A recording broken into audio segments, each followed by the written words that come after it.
bendición en este lugar.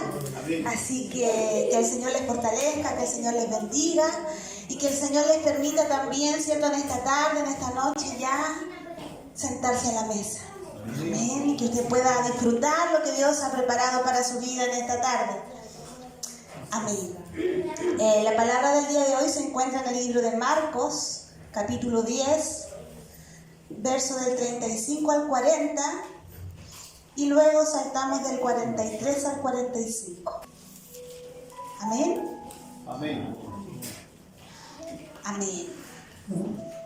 Damos lectura entonces a la poderosa palabra del Señor, en el nombre del Padre, del Hijo y del Espíritu Santo. Amén. Entonces Jacobo y Juan, hijos de Zebedeo, se le acercaron diciendo: Maestro, querríamos que nos hagas lo que pidiéremos. Él les dijo: ¿qué queréis que os haga? Ellos le dijeron: concédenos que en tu gloria nos sentemos el uno a tu derecha y el otro a tu izquierda. Entonces Jesús les dijo: ¿no sabéis lo que pedís? ¿Podéis beber del vaso que yo bebo o ser bautizados con el bautismo con que yo soy bautizado? Ellos dijeron: podemos. Jesús les dijo: a la verdad, del vaso que yo bebo beberéis, y con el bautismo con que yo soy bautizado seréis bautizados. Pero el sentaros a mi derecha y a mi izquierda no es mío darlo, sino a aquellos para quienes está preparado. Saltamos al verso 43. Pero no será así entre vosotros, sino que el que quiere hacerse grande entre vosotros será vuestro servidor. Y el que de vosotros quiera ser el primero será siervo de todos, porque el Hijo del Hombre no vino para ser servido, sino para servir y para dar su vida en rescate por muchos. Amén. Amén. Bendita es la poderosa palabra del Señor. Amén. La verdad que este mensaje tiene estrecha relación con el mensaje que estuvo compartiendo nuestra hermana Anita el jueves pasado. Amén. También tiene relación con el servicio. Amén. Y como dice la Escritura, ¿cierto? Es muy importante en la vida del cristiano servir. Amén. ¿Cuál sería el propósito, verdad, de existir? Si el Señor no nos pudiera dar una utilidad. Amén. Poquito antes, ¿cierto?, de esta conversación que el Señor tuvo con Jacobo y con Juan, dice la Escritura que Jesús iba de camino a Jerusalén junto a sus discípulos. Amén. Jesús por tercera vez anuncia su muerte. Amén. Habla con ellos y le dice: mira, me van a crucificar. Esto es lo que voy a atravesar, esto es lo que voy a vivir, esto es lo que se acerca. Amén.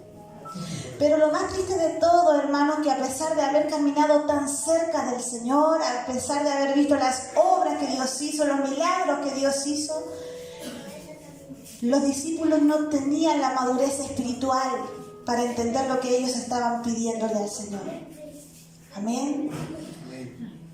El Señor en algún lugar apodó a los hermanos, ¿cierto?, Jacobo y Juan, porque ellos eran hermanos de sangre. Amén. Y le dijo que los apellidaría los Boanerges, que significan hijos del trueno.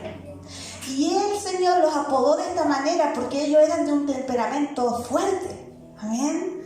Ellos tal vez eran, como dicen por ahí, tal vez un poco mañosos o arrebatados. Amén.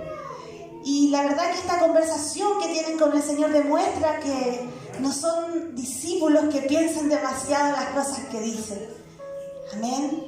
Pedro, Jacobo y Juan eran considerados por las Escrituras, ¿cierto?, según lo que nos habla la palabra, del círculo cercano de Jesús. Amén. Sabemos que el Señor eligió a 12 discípulos, pero dentro de esos 12 discípulos habían 3 que eran muy cercanos al Señor. Amén. Marcos 9, 2 al 8. Amén. Dice que Jesús, tomando a estos 3 varones, aquí vamos a hablar un poquito de la estrechez de la relación que el Señor tenía con Juan y con Jacobo, llevándolos aparte, se transfiguró delante de ellos. ¿Qué quiere decir transfigurarse? Cambiar su aspecto. La Escritura dice que el Señor, ¿cierto?, tomó una forma gloriosa, que sus vestiduras se volvieron resplandecientes resplandecientes, muy blancas como la nieve. Y dice que allí en ese lugar, en ese momento, estaban Moisés y Elías. Amén. Y Juan, y Jacobo y Pedro estaban siendo testigos de estas cosas. En otra oportunidad, cierto, también por allá en Marcos 14 del 32 al 42, podemos confirmar una vez más la cercanía que el Señor tenía con ellos. Dice, estando Jesús y los discípulos en el Getsemaní, les dijo a sus discípulos, sentaos aquí entre tanto que yo oro. Y tomó consigo a Pedro, a Jacobo y a Juan, y comenzó a entristecerse y a angustiarse, y les dijo, mi alma está muy triste hasta la muerte, quedaos aquí y velad. Amén. Entonces la relación que el Señor Jesús tenía con estos 3 discípulos era muy especial. Amén. Pero la petición que se estaba manifestando en esta oportunidad no incluye a Pedro, solamente a Juan y a Jacobo. Amén. ¿Entendieron, verdad, lo que ellos le pidieron a Jesús, cierto? Amén. Amén. Eso es muy importante para entender el texto y para entender, cierto, el desarrollo del mensaje. Entonces Juan y Jacobo se acercaron a Jesús y le dijeron, Maestro, queremos que hagas lo que te pedimos. El Señor le contesta, ¿qué queréis que os haga? Ellos le dicen, concédenos que en tu gloria nos sentemos, el uno a tu derecha y el otro a tu izquierda. Amén. Y esto revela el corazón del hombre. Amén. Ese deseo siempre de alcanzar. El corazón del hombre está, cierto, en una condición caída. La naturaleza del hombre siempre, cierto, se inclina hacia el orgullo, hacia el pecado, hacia la soberbia. Siempre busca honor, gloria. Amén. Y eso era lo que estaban manifestando estos discípulos. Realmente lo que nosotros deseamos, hermanos, lo que nosotros le pedimos al Señor en nuestras oraciones, habla mucho de lo que hay en nuestro corazón. Reflejan lo que hay en nuestro interior. Y esta no era la excepción. La petición que estaban haciendo estos 2 discípulos a Jesús hablaba de las ambiciones de su corazón. Amén. El hombre siempre busca saciar el ego, escalar, subir, estar por encima, cierto, por encima de lo que pueda estar encima. ¿Cuántos recuerdan, cierto, en un momento de la historia de David cuando su corazón se enalteció y pidió mandar a censar al pueblo de Israel? ¿Lo recuerdan? Allí dice la palabra que David quería de alguna manera, cierto, decir, bueno, bajo mi gobierno el pueblo ha crecido. Quiero saber cuánto el Señor me ha prosperado o cuánto he llegado a lograr. Pero dice la palabra del Señor que David tuvo que sufrir las consecuencias por la altivez de su corazón. Porque no era lo que él había logrado, sino lo que el Señor había hecho con él. Amén. Amén. Y resultó que este varón tuvo que pagar las consecuencias, el pueblo tuvo que pagar las consecuencias, y el Señor dejó caer juicio sobre ese lugar. Entonces aquí podemos ver un ejemplo gráfico de lo que significa enaltecerse. Uno no anda por la vida diciendo, no sé, soy orgulloso, soy ambicioso, no. Pero nuestros hechos, nuestras palabras, nuestro actuar reflejan lo que hay en nuestro corazón. No importa muchas veces, ¿cierto?, hacer caer a nuestro hermano o a nuestro compañero de trabajo o a quien sea, por adquirir, por lograr, por ascender. Amén. Y nosotros tenemos que aprender a identificar las acciones de nuestra vida, hermano. Todo lo que nos aleje de la humildad, todo lo que nos aleje, ¿cierto?, de lo que Dios quiere para nuestras vidas. A veces, mi hermano, sufrimos de una especie de miopía espiritual, igual que Jacobo, igual que Juan. No tenemos claridad para ver qué es lo que estamos haciendo, cómo estamos viviendo. No tenemos claridad para ver lo que tenemos que cambiar. Por eso es importante que usted acude a este lugar, hermano, porque cuando nosotros nos reunimos en la casa del Señor, el Señor abre su boca y Él nos habla y nos dice, mira, necesito que cambies, necesito que te dejes renovar, necesito que te dejes moldear por mi palabra. Y en esta hora, hermano, Él les habla a su vida. Si hay algo de estas cosas en su corazón, Es tiempo, hermano, que apartemos todas estas cosas. Es tiempo que dejemos, ¿cierto?, todo orgullo, toda altivez de corazón. Momentos antes de esta conversación, Jesús estaba anunciando su muerte con palabras como: el Hijo del Hombre será entregado y le condenarán a muerte y le escarnecerán, le azotarán y escupirán y le matarán. Sin embargo, ellos estaban discutiendo quién se sentaría a la derecha del Señor y quién se sentaría a su izquierda. Es decir, de alguna manera ignorando por completo el dolor y el sufrimiento que nuestro Jesús estaba experimentando. El hombre es muy dado a estas cosas, pero debemos detenernos a pensar, hermano, ¿qué es lo que realmente es lo que busca el Señor? ¿Busca cargos? ¿Busca que sobresalgamos? ¿Qué es lo que busca el Señor? Amén. El Señor busca un corazón de siervo, un corazón, cierto, que sepa vivir para Él en humildad. Dice la Escritura que no debemos tener un concepto más alto del que debemos tener. Dice la Escritura que debemos, cierto, considerarnos inferiores a nuestros hermanos, tener una mirada y una percepción sobria de lo que somos. Amén. En el Antiguo Testamento, la derecha de un rey era un sitio de gran honor y poder, siendo la figura más influyente después del propio rey. Implicaba compartir la autoridad y el gobierno, simbolizaba un lugar de privilegio y cercanía al monarca, incluso podía tener acceso a sus decisiones. O sea que lo que estaban pidiendo Juan y Jacobo no era cualquier cosa. Ellos querían poco menos que ahí, un poquito, cierto, tener un poquito menos de autoridad que Jesús. Entonces, es tremendo lo que el corazón del hombre puede llegar a manifestar, puede llegar a ambicionar. Sentarse a la izquierda del rey era la posición que seguía en importancia. Igualmente era un lugar honorífico de privilegios y distinción.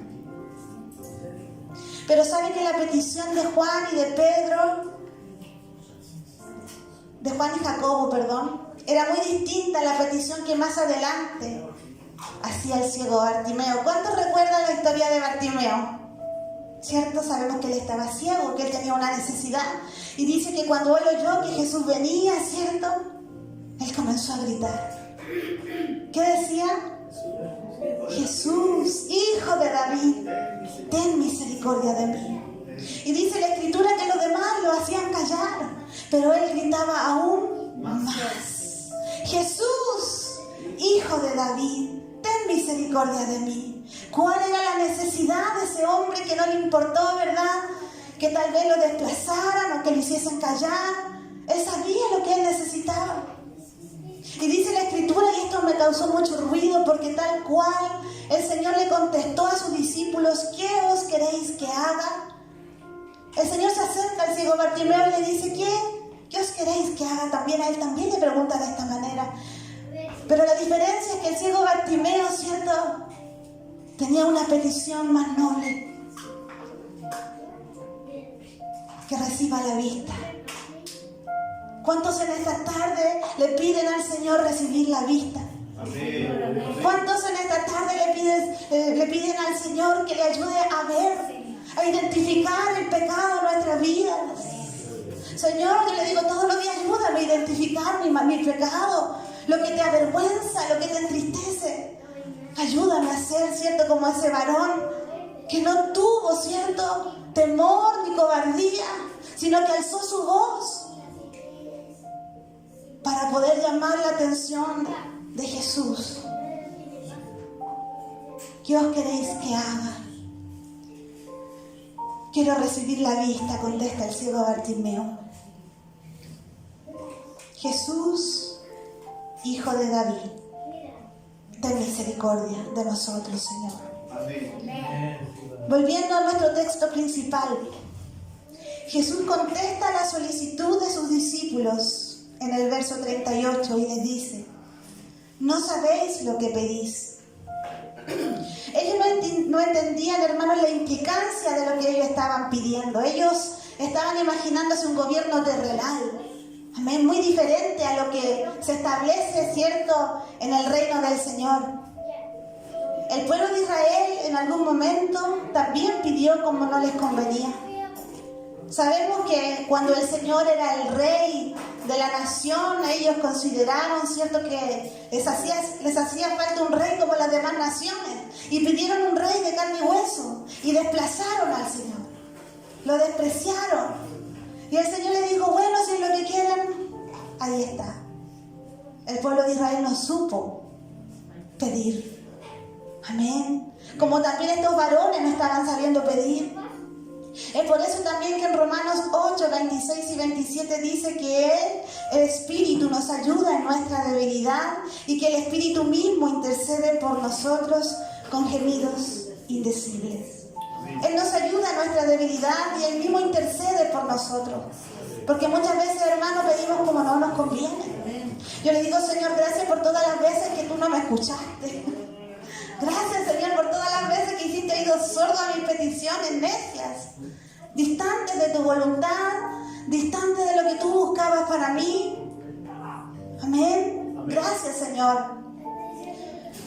En el verso 28, ¿cierto?, también dice que Jesús le dice, ¿podéis beber del vaso que yo veo? En Nehemías 11:1.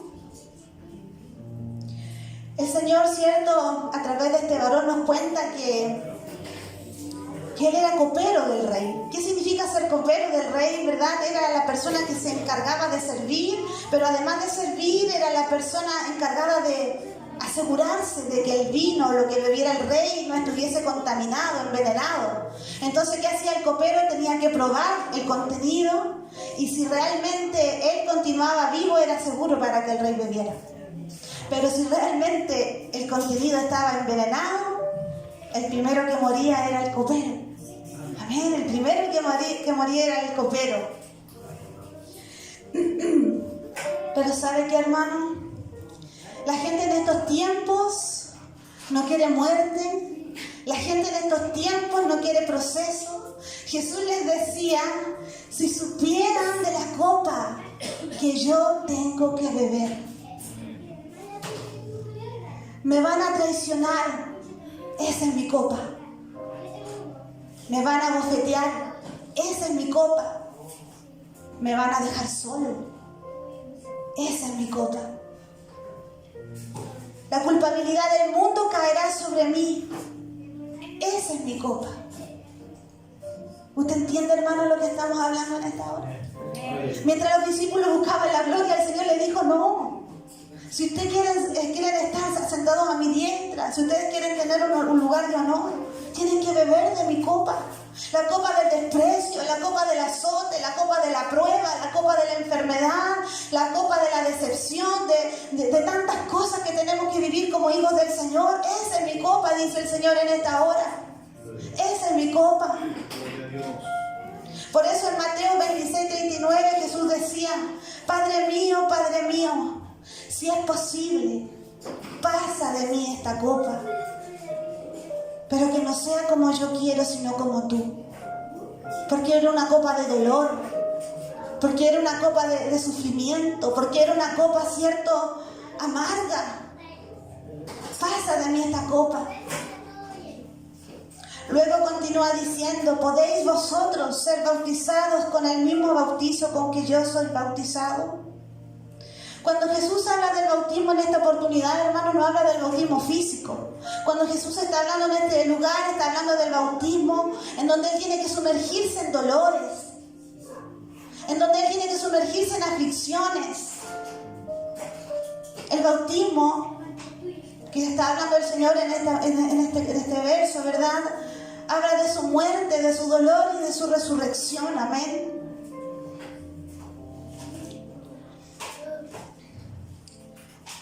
Filipenses 1:29. Porque a vosotros os es concedido a causa de Cristo, no solo que creáis en Él, sino que también padezcáis por Él. No solo creéis en Él, hermano, también debemos padecer. Amén. ¿Qué significa padecer? Sufrir, pasar por el proceso. Usted dice, bueno, yo he tratado de agradar al Señor, he tratado de renunciar, he tratado de estar, he tratado de buscarle. Pero déjeme decirle que parte del cristianismo, si ustedes a lo mejor le han ofrecido una cosa diferente, déjeme decirle que el evangelio de la cruz es sufrimiento. El evangelio de la cruz es ver nuestras manos traspasadas junto con las del Maestro. El evangelio de la cruz, hermano, es poder sufrir el azote, sentir la corona en nuestra cabeza a través de las aflicciones. Si ustedes en algún momento le dijeron que solamente iba a vivir en prosperidad, en salud, en bendición, ese no es el evangelio de Cristo. Dice la Escritura que debemos creer en Él y padecer con Él. Bendito es el nombre del Señor. Romanos 8:17. Y si hijos, también herederos de Dios y coherederos con Cristo, si es que padecemos juntamente con Él, para que juntamente con Él seamos glorificados. Si es que padecemos con Él, hermano. ¿Cuántos en esta hora están dispuestos a padecer por el Señor? Bendito es su nombre. Yo digo, Señor, ¿de qué me serviría a mí tener todo cuanto desea mi corazón si tú no vas a estar conmigo? El corazón nunca se termina de saciar, hermano, con las cosas del mundo. El vicio en la juventud, el sexo desenfrenado, la ambición, el título, nada puede llenar el corazón del hombre. Nada. Porque Él es el único que puede llenar el vacío de su corazón. La necesidad que hay en el corazón del hombre solamente la puede llenar Cristo. Solamente el Señor. Y lo que hemos, cierto, degustado de sus bondades, de su amor, podemos decir, Señor, es cierto. Puede estarse cayendo el mundo, podemos tener aflicciones, podemos tener preocupaciones, puede escasear la despensa, puede faltar para tal o cual cosa. Pero los que tenemos al Señor en nuestro corazón, tenemos una paz que sobrepasa todo entendimiento. Amén. Bendito es el nombre del Señor. Estas no son cosas humanas, no son cosas terrenales, hermanos, son cosas que el Señor hace. Yo le decía al Señor en una oración, Señor, ¿sabes? No importa que se rían de nosotros. Muchas veces nos miran, sobre todo como la experiencia que tuve con mis hermanas predicando en la calle. Muchos nos conocen, ¿cierto? Como vecinas, como apoderadas, tal vez, y se descolocan un poco cuando nos ven en esas facetas. Y algunos miran como, ¡qué vergüenza! Yo le digo, gracias, Señor. Gloria a Dios. Gracias, Señor. Porque tú me permites estar en este lugar donde yo te puedo glorificar. Tal vez la gente no lo pueda entender. Tal vez ellos se pueden mofar de nosotros, de nuestro vivir, de nuestro vestir, de nuestras actividades de la iglesia, de nuestras convicciones. Tal vez crean que son un cuento, ¿cierto? Toda la historia de Adán y Eva, de la serpiente. Muchos se ríen de ese cuento como de niños, dicen. Pero los que sabemos y hemos recibido la revelación de Dios, sabemos, ¿cierto?, de que se nos ha entregado algo maravilloso en nuestras manos. Amén. Sabemos, ¿cierto?, que estamos en el lugar correcto. Amén. Que vale tal vez la burla, que vale el desprecio, que vale, todo vale la pena, hermano, por el Señor. Porque nadie ni nada puede llenar lo que Él ha llenado. Amén. Y si nosotros pudiéramos expresarle esto al mundo y el mundo pudiera recibirlo, ellos pudiesen entenderlo. Por eso oramos cada día para que el Señor ministre los corazones, para que el Señor, ¿cierto?, prepare los corazones cuando sea tiempo de sembrar nuevamente. Amén. ¿Cuántas veces decíamos sentarnos a la gloria de Dios, alcanzar grandes bendiciones? Pero Dios nos dice en esta hora, bebe de mi copa. Sé bautizado con el bautismo con que yo fui bautizado, el del dolor, la muerte, para que después podamos también resucitar con Él. En el verso 29 dice, ellos dijeron, podemos. El Señor le preguntaba, ¿pueden ustedes? Y ellos dicen, podemos. Jesús les dijo: a la verdad del vaso que yo bebo, beberéis. Y con el bautismo con que yo soy bautizado, seréis bautizados. ¿Por qué el Señor contestó de esta manera? Porque nosotros, como decía los versos anteriores, también tenemos que padecer. Tal vez, ¿cierto? Nosotros no vamos a sufrir las penalidades al extremo que vivió el Señor Jesús, pero también tenemos que pasar procesos, ¿cierto?, de dolor, de aflicción. Dice: pero al sentarse a mi derecha y a mi izquierda, no es mío darlo, sino para aquellos que está preparado. La historia bíblica, hermanos, muestra que los lugares importantes de honor y reconocimiento son para aquellos que por lo general no lo buscan. Son aquellos, ¿cierto?, que por lo general han estado dispuestos a pagar un precio. Los gobernantes y los poderosos de la tierra, los políticos, todos los que son adinerados, ¿verdad?, utilizan al débil para oprimirle, para obtener ganancias, riquezas. Sin embargo, hermano, en el reino de Dios las cosas funcionan tan diferentes. Las cosas son tan distintas a lo que nosotros conocemos. Dios nos enseña en el verso 43 al 45 lo siguiente: pero no será así entre vosotros, sino que el que quiera hacerse grande entre vosotros será vuestro servidor. Y el que de vosotros quiera ser el primero será siervo de todos. Porque el Hijo del Hombre no vino para ser servido, sino para servir y para dar su vida por rescate de muchos. Es totalmente diferente a lo que estamos acostumbrados a oír. Es totalmente distinto a lo que en esta tierra estamos acostumbrados, ¿cierto?, a ver. La palabra del Señor dice: si quieres ser el primero, primero sé el último. Si quieres ser grande, primero sea el pequeño, el más pequeño de todos. Bendito es su nombre. Qué enseñanza más poderosa, querido hermano. Es que Cristo rompe todos los moldes. El Señor rompe todos los esquemas conocidos, ¿cierto?, por nosotros, todas las estructuras establecidas en este mundo. Bendito es su nombre. Es por eso que, como decía, ¿cierto?, el mensaje del jueves pasado, Él lavó los pies de sus discípulos. Y entonces por eso se espantaban. Decían: pero Señor, ¿qué estás haciendo? Porque ellos no entendían. Ellos no entendían las cosas del Señor. Es por eso que el Señor sirvió. Es por eso que Él, siendo el Rey, siendo el Dios mismo, alimentó, sanó, restauró. Porque Él había venido a servir. Eso es beber la copa, hermano. Servir y pasar por las pruebas. Los intereses del siervo siempre deben ser los de su Señor. Siempre deben ser los de su Señor. Tal vez a veces nos acostumbramos a usar el traje de siervo, ¿verdad? En la iglesia, en las esquinas, en los eventos. Pero llegamos a nuestra casa con los que realmente debemos amar, a los que realmente debemos amar, hermano, que son nuestros propios seres amados. Y ya no somos tan siervos, ya no somos tan dóciles, ya no estamos tan prestos, ni con nuestros vecinos, ni con nuestros compañeros. Entonces, ¿de qué estamos hablando, hermano? ¿Somos siervos o no? ¿Somos siervos o no? Que el Señor nos ayude a ponernos el traje de siervo y vivir con Él.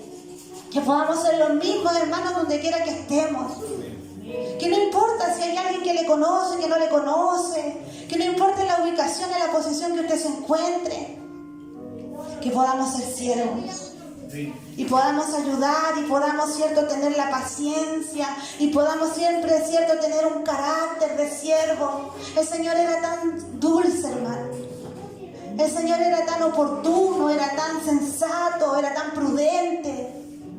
Y nosotros tan arrebatados, tan alocados, tan hijos, como decía ahí la palabra, ¿cierto?, como Juan, como Jacobo, alocados, impulsivos. Ayúdanos, Señor. Iracundos. Bendito es su nombre. Es por eso que David, hermano, decía en el Salmo 23, tu vara y tu callado me infundirán aliento. Tal vez nunca hemos estudiado detenidamente este verso, pero la vara y el callado eran herramientas utilizadas por el pastor para guiar y proteger a sus ovejas. Entonces cada vez que nosotros, ¿cierto?, nos desviamos del camino, el Señor toma su callado. Ven, ¿a dónde te estás yendo? A veces nosotros vamos tan ensimismados en la vida, con nuestros proyectos, con nuestros propósitos, y nuestro corazón se empieza a alejar del Señor. Y el Señor viene con su misericordia y con su callado y te dice, ven, ¿hacia dónde te vas? ¿Por qué te quieres ir de mi cobertura? ¿Cómo no le vamos a dar gracias al Señor que pudiendo dejarnos que nos perdiéramos por nuestra rebeldía, por nuestra altivez, por nuestro orgullo? Él nos dice, ven. El callado es un bastón curvo donde le agarra el cuello de su oveja y la encamina. Y el Señor en esta hora nos encamina, hermano, con su callado, con su vara de justicia. ¿Cómo no vamos a agradecer a ese Dios tan maravilloso que no nos permite salir del redil? Bendito es su nombre. Gloria a Dios. No te salgas de mi propósito. No te salgas de mi propósito. Aunque hay muchas distracciones, aunque hay mucho desaliento, aunque hay mucha adversidad, no te salgas de mi propósito. Quédate junto a mí, que yo soy el buen pastor. Que yo soy el buen pastor. Dice la palabra, ¿cierto?, que Él nos hace descansar en delicados pastos, que Él conforma nuestra alma y nos lleva por sendas de justicia. Ese es nuestro pastor. Que todas las veces por las cuales nos hemos querido alejar, o no que hayamos querido, sino que nos hemos dejado alejar por el afán, por el cansancio, Él vuelve con una palabra, con una alabanza y te dice, ven, regresa, que conmigo tú estás seguro. Y en esta hora el Señor con su callado nos acerca. Ven, no te salgas de mi propósito. Bendito es el nombre del Señor. Probar de la copa del Rey. Si estudiamos un poco, ¿verdad?, cómo terminaron estos dos varones. Jacobo murió, ¿cierto? Fue el primer mártir de los discípulos. Y dice la Escritura que él murió en manos del rey Herodes, ¿cierto? Un mártir, ¿cierto? Como les decía, dice que murió por espada. Él fue atravesado por la espada. Juan pasó por distintas penalidades, persecuciones, destierros, pruebas. Algunos textos de estudios paralelos, ¿cierto?, dicen que también estuvieron a punto de quemarlo en una olla de aceite hirviendo. Fue mucho dolor, hermano. Y ellos tuvieron que beber de la copa del Señor. Beber de la copa del Señor significa pasar por tantas cosas. Significa pasar por tanta penalidad, por tanta aflicción. Pero si nosotros queremos un día, ¿cierto?, poder recibir esa herencia, poder gozar de su presencia por la eternidad, debemos aprender a beber de ella. Hay un concepto en el griego que se llama metanoia, y este concepto habla de un cambio profundo en la mente que está estrechamente ligado al arrepentimiento.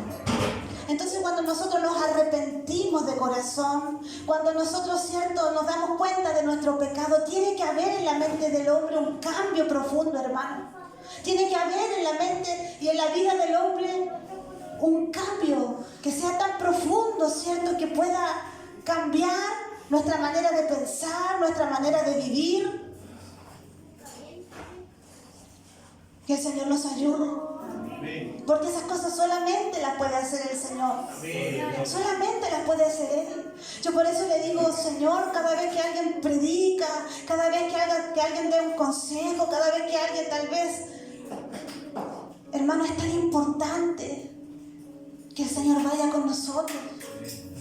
Es tan importante que haya un respaldo de Dios en cada mensaje. Es tan importante que tomemos con temor este lugar, porque la verdad es que no tiene sentido, ¿cierto?, gastar 40 minutos, 50 minutos hablando si no va a haber respaldo del Señor. Si Dios no va a estar ahí, son palabras vanas, hermano. Es por eso que es importante que nosotros, todos como hijos de Dios, podamos estar llenos de su presencia. Y podamos, ¿cierto?, estar aptos para de alguna manera, porque creo que nunca vamos a estar como quisiéramos, pero estar dispuestos, disponibles, para que el Señor pueda usarnos. Hay hermanos que llegan con tanta sed a este lugar. Hay hermanos que llegan tan cansados, tan afligidos. Hay hermanos que llegan con tantas situaciones en el corazón, Señor, que uno no se imagina.